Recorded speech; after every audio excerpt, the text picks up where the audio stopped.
ada risiko munculnya review yang berlebihan, kemudian tidak berdasarkan fakta, bahkan ada yang menyesatkan juga gitu ya.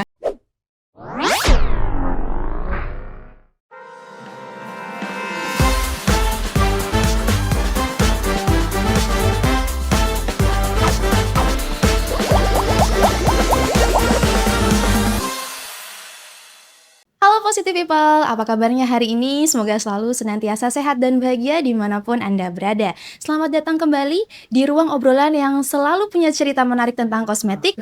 Positif, podcast kosmetik inspiratif. Bersama saya hari ini Anida Aulia Virial yang akan menemani obrolan kita hari ini.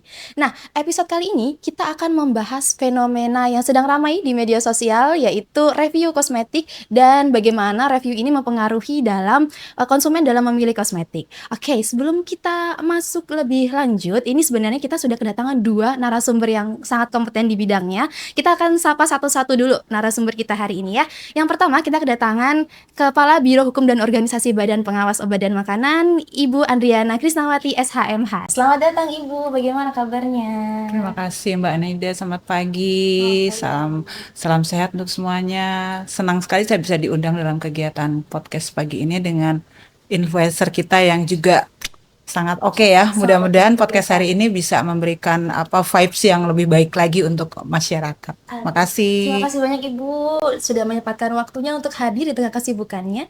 Nah, yang kedua kita akan sapa influencer kita, influencer yang sudah sangat dikenal luas di masyarakat dan aktif memberikan informasi terkait dengan kosmetik, yaitu Kak Kristi Raina. Selamat datang Kakak, selamat pagi. Pagi, sebelumnya aku terima kasih banyak ya sudah diundang ke sini sebagai perwakilan dari masyarakat tentunya. Dan ya semoga hari ini podcast kita bisa bermanfaat juga pastinya buat masyarakat. Amin. Terima kasih banyak Kakak juga sudah menyempatkan hadir di tengah kesibukannya. Oke, nah Positive People, sebelum kita masuk ke obrolan yang lebih dalam lagi, kita akan melihat cuplikan fenomena di media sosial terkait dengan review kosmetik berikut ini. Ini serum mencerahkan yang bikin muka aku cerah banget dan belang aku tuh hilang. Kalau udah di-apply kita tuh harus langsung diratain kalau memang mau diratain karena dia tuh cepet ngesetnya guys. Review singkat, Brightening Moisturizer yang nampol banget buat anak sekolahan, no buzzer-buzzer yang gak suka boleh skip.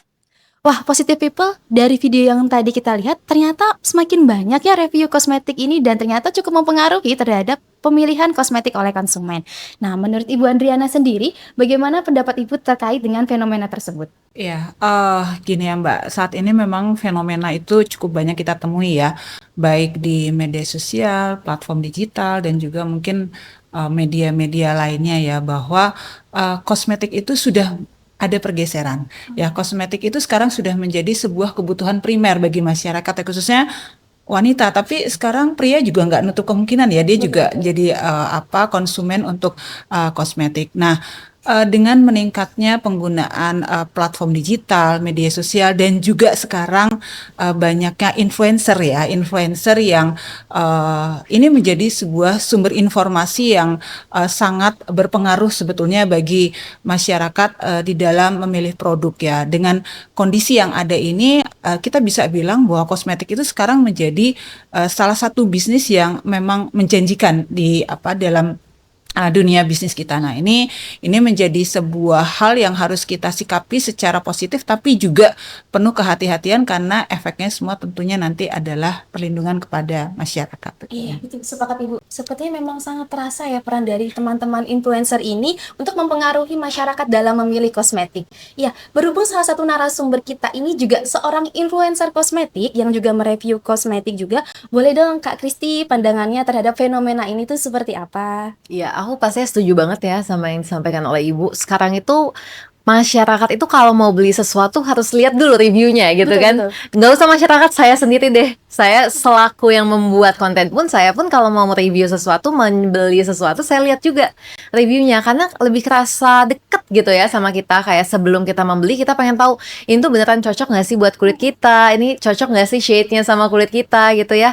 Dan saya sebagai bagian dari influencer itu sendiri, menurut aku merasa kita sebagai bagian dari masyarakat juga pasti berhak untuk menyampaikan review ini, karena ibaratnya kita juga pengen menjadi bagian dari masyarakat untuk bisa mengedukasi masyarakat juga pastinya, untuk bisa memberikan informasi, edukasi juga ya perihal produknya, supaya masyarakat itu sebenarnya ibaratnya nggak salah beli gitu. Sebenarnya tujuannya pastinya baik untuk adanya review-review ini, karena untuk mempermudah masyarakat dalam membeli produk yang sesuai dengan kebutuhan mereka. Oke, berarti kalau dari sisi Kak Christine sendiri menganggap bahwa sebenarnya review ini bentuk edukasi Benar, kepada masyarakat benar gitu ya. sekali gitu. Oke, terima kasih Kak Christine. Ibu Andriana, boleh bertanya, kalau menurut Kak Christine sendiri ini kan sebenarnya review itu bentuk edukasi ya Bu kepada masyarakat. Tapi kalau menurut BPOM-nya itu bagaimana Ibu? Apakah memang diperlukan bentuk masyarakat ini untuk mengedukasi? Kemudian kalau diperbolehkan nih, sejauh mana boleh berpartisipasi kepada edukasi ini? Dan kemudian dari segi kebijakannya itu seperti apa? Oke, gini Mbak Anida, Mbak Kisti ya. Mhm. Jadi gini, kita tahu bahwa dalam sistem pengawasan sediaan farmasi dan pangan olahan di Indonesia itu, masyarakat itu menjadi salah satu pilar yang penting ya. Jadi ada beberapa pilar dan masyarakat itu adalah salah satu pilar di dalam pengawasan sediaan farmasi dan pangan olahan di Indonesia. Tentunya di dalamnya termasuk juga kosmetik. Nah, kita di sini melihat bahwa masyarakat itu sebetulnya bukan hanya sebagai konsumen yang pasif, ya. Nah, tapi kita juga harus menganggap bahwa masyarakat itu adalah atau sebagai mitra strategis yang memiliki peran yang besar. Seperti tadi Mbak Cici sampaikan sebetulnya. Nah, sebetulnya dengan literasi yang tepat ya, masyarakat itu bisa membantu, bisa menjadi mata dan telinga, bisa menjadi corong ya, yang membantu BPOM. Nah, ini dalam mendeteksi produk yang memang mencurigakan. Nah, ada cara sederhana seperti misalnya memeriksa label, izin edar, daluarsa. Nah, dengan cara ini masyarakat itu bisa mencegah penyebaran kosmetik yang ilegal yang pada akhirnya itu membahayakan masyarakat, membahayakan konsumen. Nah, lebih jauh lagi sebetulnya masyarakat itu di sini tidak terbatas pada pengawasan sebenarnya. Seperti tadi Mbak Cici sampaikan ya. Nah, melalui peran serta masyarakat dalam penyebaran informasi. Nah, kata kunci informasi ini yang seperti apa? Nah, itu yang harus kita jaga sebetulnya. Jangan sembarang informasi. Nah, tapi memang informasi yang benar, yang akurat, yang valid, yang harus kita sampaikan kepada masyarakat dan komunitas di sekitar kita. Nah, kemudian juga melalui edukasi yang dilakukan secara tepat, di sini masyarakat itu bisa melakukan pengawasan, sebetulnya bantu pengawasan supaya di dalam membeli produk itu bisa lebih selektif lagi ya. Nah, bagaimana produk-produk yang akan digunakan dan BPOM sendiri sebetulnya secara aktif itu ya berpartisipasi aktif melalui berbagai pendekatan ya untuk melakukan edukasi kepada masyarakat. Salah satunya melalui kampanye ceklik. Kalau kami di BPOM itu punya salam ceklik ya. Nah, ceklik ini ada singkatannya gitu, bukan hanya sekedar seperti salam seperti James Bond ya, gitu ya. Tapi cek kemasan, label, izin edar, dan juga daluarsa. Nah, kampanye nasional ini sebenarnya mengajak kita semua supaya sebelum kita membeli sebuah produk itu kita cek tadi kemasan, label, izin edar, daluarsa, supaya apa? Dengan cara yang sederhana ini kita sebetulnya menjadi sebuah media dan juga sudah terbukti secara efektif itu bisa membantu masyarakat dalam menghindari produk ilegal yang tidak layak untuk digunakan. Jadi sebetulnya perlu kita peran masyarakat atau tadi bagaimana sih kata Mbak Anida tadi tanyakan, perlu, tapi seperti apa yang harus kita lakukan? Nah, itu yang harus kita kita jaga supaya peran masyarakat melalui salah satunya tadi teman-teman influencer itu bisa memang membantu memberikan review yang memang memberikan informasi yang positif, yang akurat dan tidak nantinya misalnya menyesatkan masyarakat atau kemudian merugikan masyarakat. Nah, seperti itu Mbak Anita. Berarti sebenarnya influencer ini dan masyarakat juga secara umum sebenarnya adalah bantuan positif ya Bu dalam pengawasan dan edukasi kepada masyarakat. Nah, tapi Ibu, dalam banyaknya review kosmetik oleh influencer itu sebenarnya apakah memberikan tantangan tersendiri untuk BPOM dalam pengawasannya? Ya. Nah, tadi sudah disampaikan ya bahwa sebetulnya dengan influencer ini tentu dari BPOM itu terbantu ya karena ada salah satu media untuk menyampaikan informasi kepada masyarakat. Nah, cuma influencer ini juga kan banyak ya. Ya, ini banyak. Nah, ini tentunya influencer sebagai bagian dari masyarakat dan menjadi sebuah perkembangan partisipasi masyarakat tentu juga membawa tantangan tersendiri nih untuk kita semua karena tidak semua informasi sebetulnya yang beredar di media sosial itu selalu akurat dan juga sesuai dengan ketentuan peraturan perundang-undangan. Nah, ini yang harus kita jaga. Ada risiko munculnya review yang berlebihan, kemudian tidak berdasarkan fakta, bahkan ada yang menyesatkan juga gitu ya. Nah, ini kalau kondisi ini terjadi, tentu ini ada sebuah potensi yang akan membingungkan dan juga membahayakan bagi masyarakat selaku konsumen dari produk-produk tersebut. Nah, karena itu untuk meminimalisir terjadinya risiko-risiko yang tidak diinginkan, tentunya dibutuhkan regulasi dan juga pengawasan yang lebih ketat agar informasi yang disampaikan kepada masyarakat itu bisa dipertanggungjawabkan. Gitu Mbak Anita. Saya jadi tertarik ini. Tadi kan Oke. disampaikan bahwa perlu regulasi dan pengawasan yang lebih ketat supaya informasi yang diberikan kepada masyarakat ini aman dan benar. Nah, kalau dari BPOM sendiri, apakah sudah mengatur peraturan untuk partisipasi masyarakat ini, Ibu? Alhamdulillah, Mbak Alhamdulillah. Anita. Ya, jadi Ada, berarti di ada. tahun 2025 itu BPOM sudah menetapkan dan ini sudah diundangkan nanti teman-teman semua, Mbak Cisti dan nanti teman-teman yang lain juga bisa mengecek di website. Kita sudah memiliki peraturan BPOM nomor 16 tahun 2025 itu tentang pengawasan sediaan farmasi dan pangan olahan melalui peran serta masyarakat. Nah, di sini sebetulnya kita memagari ya bahwa masyarakat itu bisa berperan serta dalam melakukan pengawasan seperti misalnya dalam pemenuhan standar, kemudian keamanan, kemanfaatan, mutu, label, penandaan, promosi dan atau iklan kosmetik. Tapi perlu diingat bahwa semua itu harus dilakukan sesuai aturan. Contohnya, kalau kita melakukan review atau promosi, nah kita lakukan secara jujur. Ya kalau bagus kita bilang bagus, kalau enggak ya enggak. Jadi tidak menyesatkan dan juga memang sesuai dengan ketentuan peraturan perundang-undangan. Sekali lagi ya, bahwa Per-BPOM ini justru meningkatkan peran serta masyarakat di dalam melakukan pengawasan. Jadi peran serta masyarakat itu dibuka ruangnya dengan Per-BPOM 16 tahun 2025. Namun peran serta seperti apa yang memang kita harus lakukan, harus kita jaga supaya semua itu berjalan sesuai dengan ketentuan peraturan perundang-undangan. Terima kasih Bu. Jadi sebenarnya peran positif masyarakat ini bisa terlaksana jika dilakukan dengan bertanggung jawab. Salah satunya tadi dengan jujur, tidak menyesatkan, kemudian sesuai dengan ketentuan begitu ya Bu ya. Oke, sekarang kita bergeser sedikit ke Kak Kristi. Sebagai influencer kosmetik sendiri nih Kak, bagaimana tanggapannya tentang peraturan ini? Wah, pastinya aku sangat-sangat menyambut ini dengan baik ya, karena jujur aja kalau kita kilas balik, aku tuh mulai nge-review kosmetik itu dari tahun 2019. Jatuhnya itu kan belum seperti sekarang ya, yang Iya. kayak semuanya nge-review gitu ya.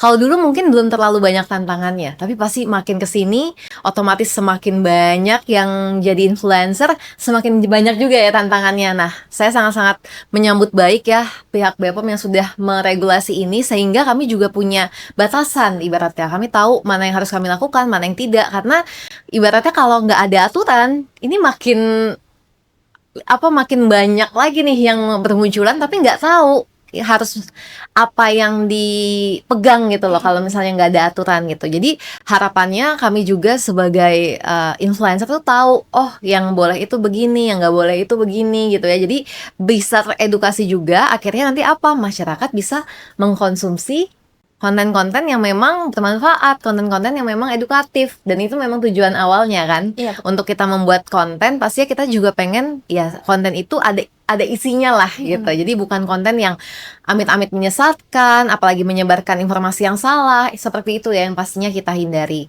Dan Aku sangat-sangat ini sih mengapresiasi adanya peraturan ini, dan mungkin pada awalnya kami sebagai influencer juga pasti butuh penyesuaian, ya kan? Namanya juga ada sesuatu yang baru, pasti kita butuh adaptasi dong. Tapi ya harapannya ini merupakan sebuah awal yang baik pastinya buat industri kosmetik kita, dengan harapan ya semoga semua bisa menerima manfaatnya gitu. Apalagi kan kalau kita ngomongin manfaat pasti ujung-ujungnya dari masyarakat kembali lagi ke masyarakat, seperti itu.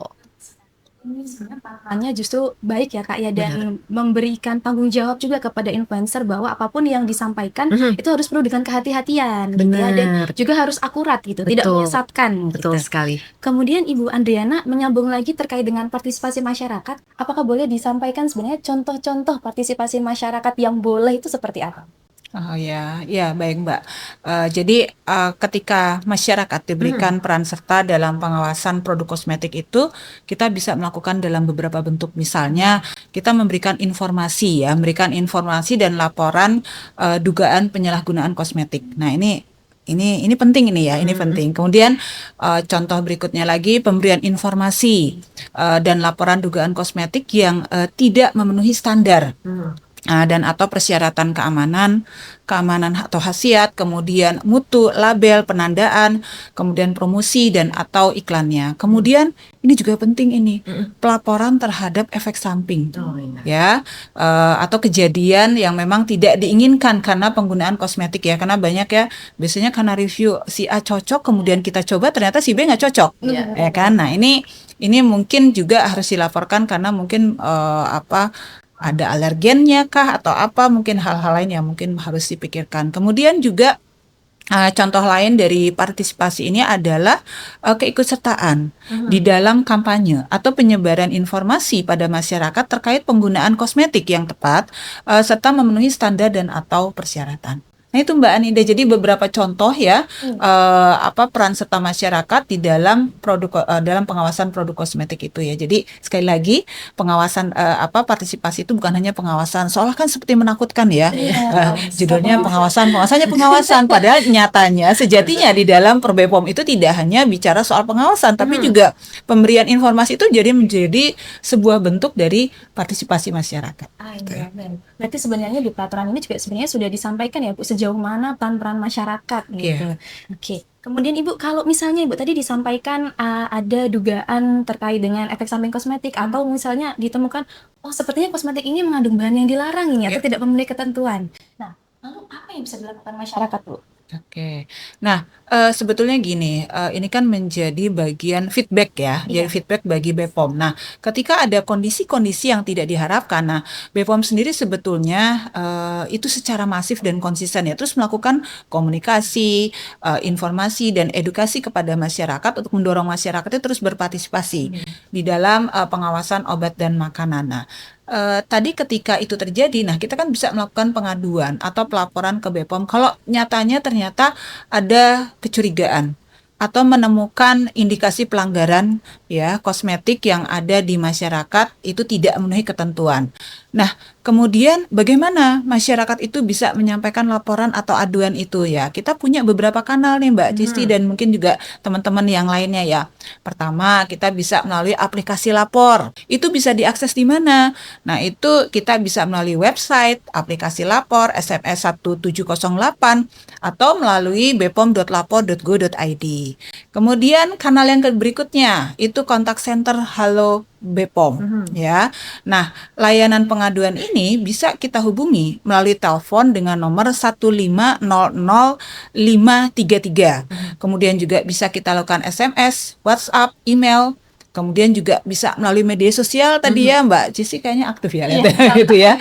Media sosialnya yang ada itu ada Instagram, Twitter, Facebook, kemudian TikTok dan juga aplikasi Bepom Mobile. Jadi kita punya Mbak, nanti bisa di-download itu ya, kita bisa ngecek, bisa dapat informasi atau Nah, kalau mau datang langsung juga bisa. Kita punya unit layanan pengaduan konsumen atau ULPK. Nanti bisa datang ke BPOM Pusat dan atau kalau di daerah bisa mendatangi unit pelaksana teknis yang ada di seluruh Indonesia. Jadi saat ini sudah ada 83 unit pelaksana teknis sudah. Jadi ini cukup daya jangkaunya kepada masyarakat cukup luas ya, karena setiap UPT itu kan wilayah kerjanya cakupannya juga cukup banyak. Jadi itu bisa kita lakukan tadi ya, kanal-kanal untuk melakukan laporan atau pengaduan.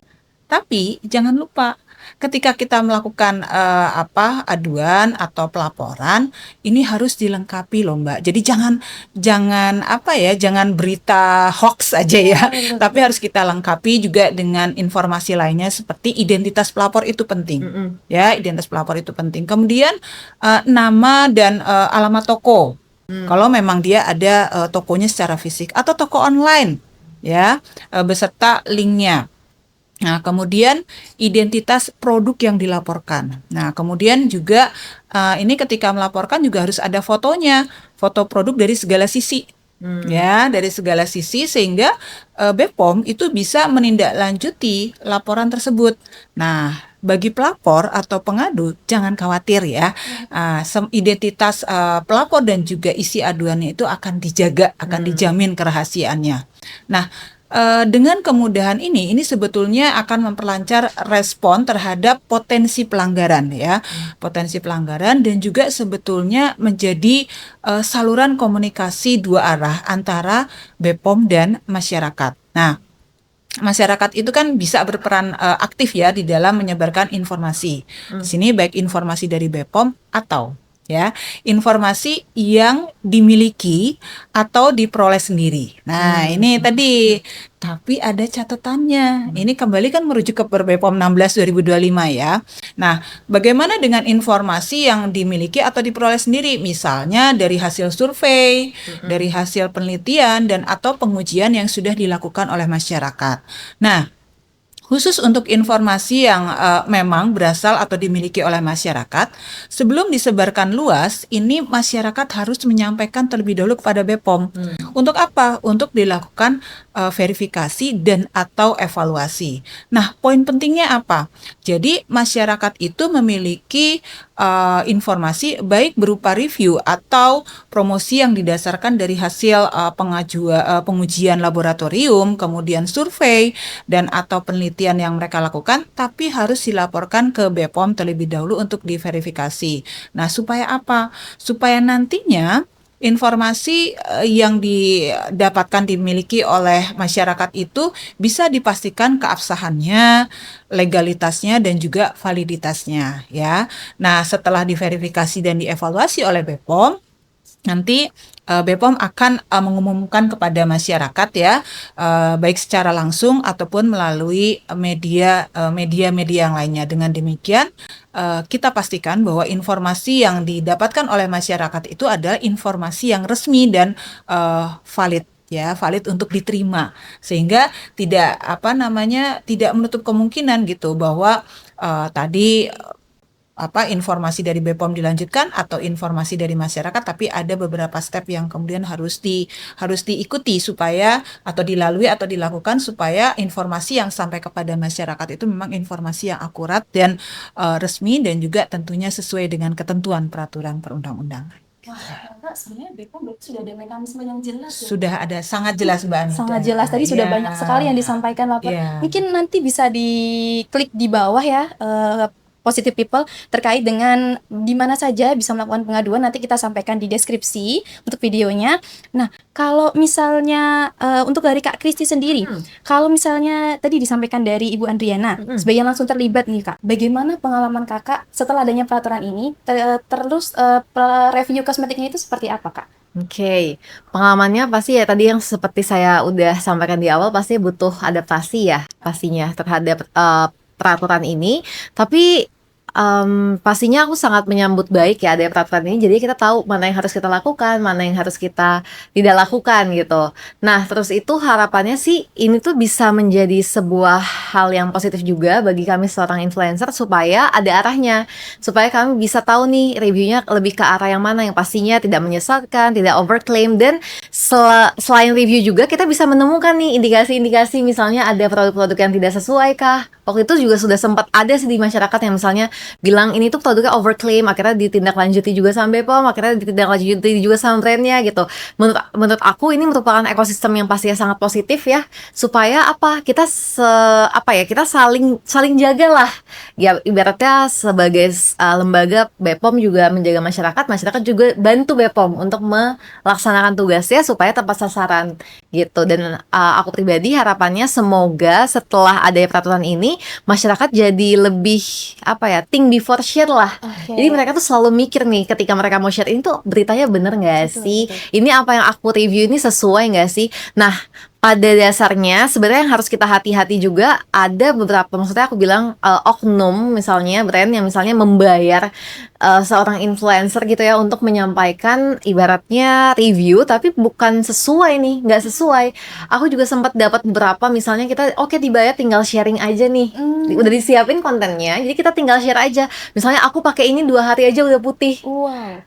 Itu kan overclaim sekali ya. Nah, ini kalau misalnya influencer yang nggak tahu peraturan BPOM ini, dia bisa aja terima-terima kan, Iya. gitu kan. Tapi kalau misalnya kita udah tahu dan udah ada aturannya, jadi kita tahu oh kayak gini tuh nggak bisa gitu. Karena jatuhnya di mana? Terlalu berlebihan, terlalu overclaim gitu. Jadi ya harapannya sih masyarakat sebagai konsumen juga bisa lebih selektif. Kita juga sebagai seorang influencer juga bisa lebih edukatif dalam menyampaikan informasi. Jadi harapannya nggak ada deh konten-konten seperti itu gitu yang berada di masyarakat yang menyesatkan dan ujung-ujungnya lagi-lagi merugikan masyarakat. Oke lah kalau misalnya konsumennya sudah bisa selektif. Kalau misalnya emang yang belum gimana dan akhirnya percaya dan ikut beli terus kayak kok aku gak ngerasain efek yang sesuai ya gitu ya. Akhirnya salahin lagi si influencernya. Akhirnya influencernya bingung gimana gitu. Padahal emang nggak boleh seperti itu gitu. Jadi harapannya sih ya semoga ini menjadi semacam udara segar ya buat reviewan kosmetik kita. Semoga bisa lebih baik lagi untuk kedepannya. Berarti sebenarnya peraturan ini hal yang positif asal dilakukan dengan bertanggung jawab dan benar begitu ya, Kak. Kemudian tadi disampaikan ternyata ada juga ya brand-brand yang membayar untuk klaim-klaim yang sebenarnya tidak benar gitu. Yes, itu. Berarti ini menunjukkan bahwa sebenarnya tidak semua konten yang di-share itu juga benar informasinya. Jadi diharapkan masyarakat lebih selektif terhadap konten-konten yang di-share di media sosial begitu. Betul. Ini menarik sekali sih Kak. Sebenarnya saya juga baru dengar ini ada seperti itu ya ternyata di balik layar gitu ya. Kemudian Ibu Andriana, kalau tadi disampaikan ternyata masih ada nih hal-hal yang seperti itu. Kemudian juga ada peraturan terkait Per BPOM nomor 16 tahun 2025. Sebenarnya harapan positif, dampak positif yang diharapkan dari Per BPOM nomor 16 tahun 2025 itu seperti apa, Mbak?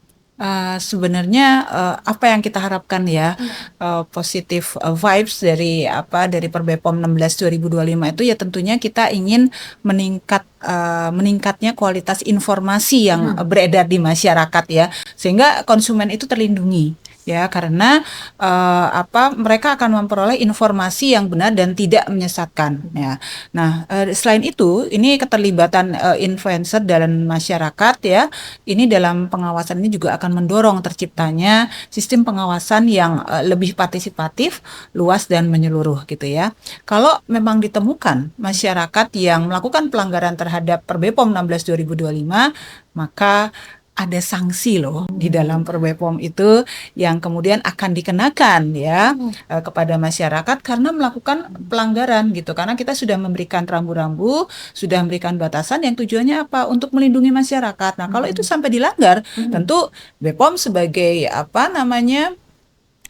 sebuah lembaga yang memiliki kewenangan untuk melakukan itu tentu bisa memberikan sanksi sesuai dengan ketentuan peraturan perundang-undangan gitu. Berarti ternyata memang ada sanksi ya Bu ya jika melanggar gitu ya. Mungkin untuk positive people yang mau mempelajari sebenarnya batasan mana sih yang boleh dan tidak boleh di-download peraturan BPOM nomor 16 tahun 2025 dan sanksi-sanksinya itu seperti apa gitu. Untuk Bu Andriana, supaya teman-teman influencer dan juga masyarakat umum tahu batasannya, kemudian hal-hal yang boleh dan tidak boleh, apakah ada pesan Bu untuk masyarakat terkait dengan partisipasi masyarakat ini? Ah, jadi supaya kita jauh-jauh dari sanksi itu ya. Jadi kami dari BPOM ingin mengajak ya teman-teman influencer dan juga mungkin teman-teman yang lainnya untuk melihat secara utuh ya, secara utuh sebelum membuat sebuah review atau sebuah ulasan. Jadi jangan hanya melihat dari satu sisi saja. Tapi Mbak Kristi cerita, nah kalau kita iya-iyakan saja tadi kan, nah itu kan bahaya juga ya. Tapi pertimbangkan ya, ketika kita diminta untuk memberikan ulasan atau review itu ada dampak sosial, ada dampak ekonomi, dan juga tentunya aspek hukum yang harus dipertimbangkan. Karena setiap konten yang dibagikan kepada masyarakat itu punya implikasi besar, punya pengaruh besar ya terhadap kepercayaan dan juga keputusan masyarakat di dalam membeli sebuah produk ya. Nah, kami juga BPOM ingin mengundang media dan seluruh pemangku kepentingan dan juga atau stakeholders ini untuk sama-sama ayo kita sebarkan informasi yang akurat dan juga mencerahkan. Ayo kita hadirkan edukasi yang melindungi masyarakat di dalam memilih kosmetik yang aman, bermanfaat dan bermutu, sekaligus juga untuk menguatkan kepercayaan serta daya saing produk kosmetik di dalam negeri. Karena pada akhirnya kolaborasi yang kita lakukan itu adalah menjadi sebuah kata kunci untuk menciptakan ekosistem informasi yang sehat dan bertanggung jawab. Baik, terima kasih banyak Ibu Andriana atas pesan yang disampaikan. Semoga harapan dari terbitnya Perbepom nomor 16 tahun 2025 ini bisa tercapai dan semakin baik ke depannya untuk masyarakat. Kemudian dari Kak Kristi sendiri, apakah ada pesan-pesan yang ingin disampaikan kepada teman-teman influencer dan masyarakat umum? Oke, jadi mungkin aku punya 2 pesan nih. Yang pertama untuk teman-teman influencer, pastinya aku berharap melalui aturan ini kita sama-sama menjaga ekosistem kosmetik yang ada di Indonesia. Buat teman-teman jangan hanya membuat konten itu dengan ibaratnya tanpa berpikir efek jangka panjangnya. Sekali lagi, apa yang udah kita share di media sosial itu akan selamanya ada di sana. Jadi lebih berhati-hati lagi dalam membagikan sesuatu yang ada di media sosial. Pastinya kita harus berpikir bahwa kita punya tanggung jawab penuh atas apapun yang kita sampaikan di media sosial. Jadi kita juga harus bertanggung jawab dengan apapun yang kita sampaikan. Jadi harus double cek lagi sebelum kita menyampaikan sesuatu, apakah betul produknya demikian, apakah betul itu memang yang kita rasakan ya, dan jangan mau disetir sama oknum-oknum nakal yang ingin mendapatkan hasil instan gitu. Jadi harapannya kitanya sebagai seorang influencer juga harapannya lebih banyak memberikan konten-konten yang sifatnya edukatif ya, daripada memprovokasi, daripada memberikan sesuatu hal yang negatif vibes-nya di media sosial gitu ya. Harapannya lebih banyak nih konten-konten edukasi yang hadir, sehingga apa? Sehingga yang kedua nih pesannya, masyarakat bisa jadi lebih teredukasi lagi. Untuk masyarakat, pastikan kita tuh lebih selektif dalam memilih produk apapun yang ingin kita beli, yang ingin kita konsumsi. Walaupun sudah ada sebuah review nih misalnya di media sosial, kita jangan langsung percaya gitu. Kita harus punya yang namanya pola pikir. Kita tuh harus double check lagi apakah yang disampaikan seorang influencer, walaupun kita suka banget nih misalnya sama si influencer ini, kita harus cek lagi apakah bener nih informasi yang disampaikan gitu. Jadi jangan mau asal percaya sama segala sesuatu yang ada di media sosial. Kita tahu ya sama-sama orang tuh gampang banget lah ibaratnya mengetik sesuatu di media sosial gitu. Jadi kita tuh jangan langsung share ini di grup ya kan. Itu biasanya langsung kayak apa nih, langsung share ke grup. Tapi kita juga sebagai konsumen harus pikir lagi ketika kita mau nge-share, ini bener nggak ya beritanya, jangan-jangan bohong nih, kita cari lagi kebenarannya gitu. Jadi yang berbahaya sebenarnya kan efek sharing ini langsung kayak ke keluarga nggak tahu, sharing lagi ke grup RT lagi nggak tahu, langsung jadi viral gitu kan. Ya ini yang harus kita jaga sama-sama. Jadi harapannya kita bisa bekerja sama bareng-bareng nih, influencer, masyarakat, dan juga Badan POM. Pastinya kita bisa kolaborasi bareng-bareng supaya kita bisa menyediakan, membuat tadi yang Ibu sudah sampaikan ya, ekosistem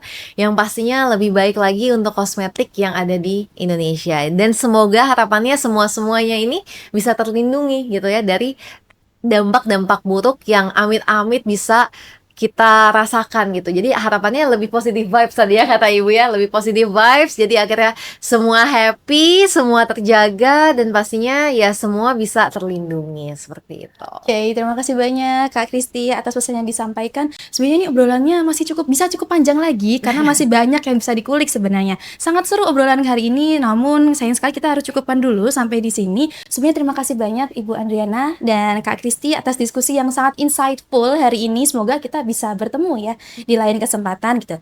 Dan harapannya dari obrolan ini kita bisa lebih bijak, lebih aware dan lebih kritis dalam memilih kosmetik. Positive People, demikian edisi positif kita hari ini. Semoga kita bisa bertemu di lain kesempatan dan terima kasih sudah menemani kita sampai di akhir. Sampai jumpa di episode positif selanjutnya. Dan ingat, jangan percaya kata yang lain, tapi selalu ingat kata siapa? Kata Bepom.